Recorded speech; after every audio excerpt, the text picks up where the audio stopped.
Ya, Prof, kalau gitu bagaimana nih tanggapan panjenengan ya, terkait dengan pelaporan Said Khalid ini, Prof?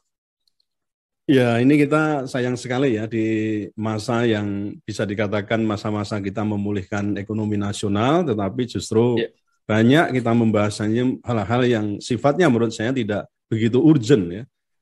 Dalam ya, arti ini kan bukan, tidak ada orang radikal kemudian ngebom, kemudian ya teroris oke, tapi kalau soal ya. radikalisme itu kan saya katakan jenis kelaminnya aja nggak jelas itu loh. Ya dari Hmm, sisi hukum itu sangat sulit kita definisikan dan misalnya mau dijadikan delik. Sedangkan ya. dari sisi politik, nah ini yang jadi mainan gitu yang menurut saya memang sangat rentan untuk jadi mainan di maksudnya di wilayah politik itu. Tapi prinsipnya atas kasus ini ya kita harus melakukan pembelaan hukum ya terhadap Ustadz Hmm, Khalid Basalamah itu. Ya kenapa begitu? Nah karena dakwah atau ceramah Ustadz Khalid Basalamah ini kan tidak perlu dipersoalkan secara hukum.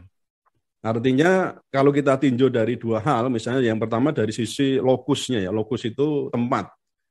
ya. Beliau menyampaikan ceramah itu kan di masjid ya. Pesertanya Hmm, juga para muslimin semua, kan itu kan. ya. Dan agendanya adalah agenda dakwah atau tablik. Dan tadi saya katakan ini juga diikuti oleh umat Islam semua. Nah jadi Hmm, dalam hal ini kan tidak terkait dengan persoalan suku, agama, atau kebudayaan dan lain sebagainya gitu. Itu yang betul. kedua. Ini dari sisi materi atau kita lihat isi dakwahnya itu adalah ya tentu pendapat beliau itu didasarkan pada dalil-dalil agama baik dari Quran maupun dari hadis kan gitu. Iya, Nah, betul. jadi kalau misalnya ada yang berbeda pendapat ya tentu hanya saat itu kemudian diklarifikasi atau minta pendapat atau kita adu argumentasi di situ kan begitu. Hmm, Nah, ya. jadi intinya saya ingin menyatakan bahwa ceramah Ustadz Khalid Basalamah itu tidak akan memenuhi unsur-unsur ujaran kebencian yang terindikasi sara ataupun mungkin juga penistaan terhadap suatu kelompok sebagaimana diatur dalam pasal 156 Kitab Undang-Undang Hukum Pidana. Oke, baik. Jadi jenengan tadi nyinggung ini tuh mainan politik ya. Nah, Oke, menarik Prof itu. Jaga iya. menarik sekali ya. Ya, tapi Prof, saya mendapati satu cuplikan tweet ya yang Mm-mm. mengomentari tentang pelaporan isu Khalid Basalamah ini, Ustaz Khalid Mm-mm. ini.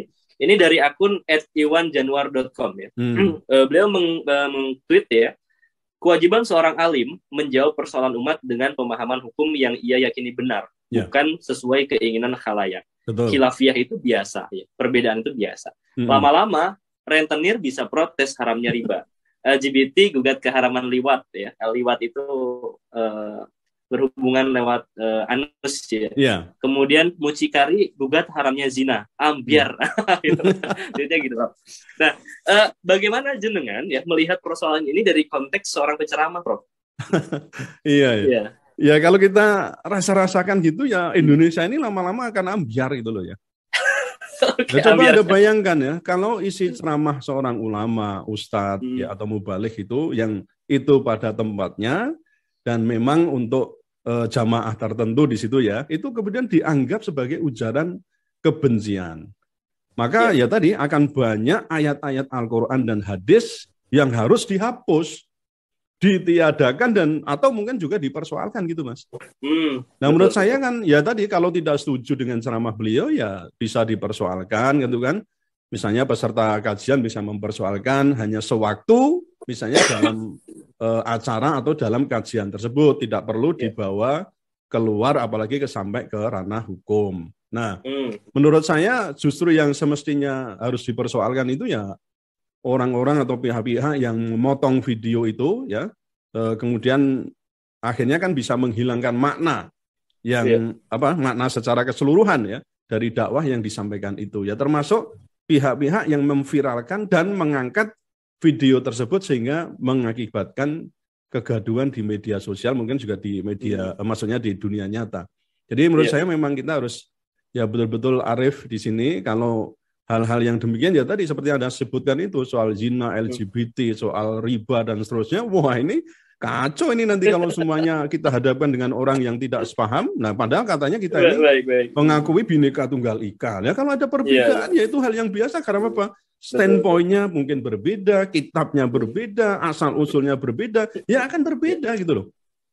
Jadi ya coba kita besarkan persoalan, kita menghargai persoalan keragaman itu, atau tadi Anda sebut namanya khilafiyah, itu hal yang sangat wajar dan mungkin gitu. Jadi tapi tidak perlu kemudian dibawa ke ranah hukum kemudian saling menuntut, itu saya kira akan membuat kita makin ambiar itu.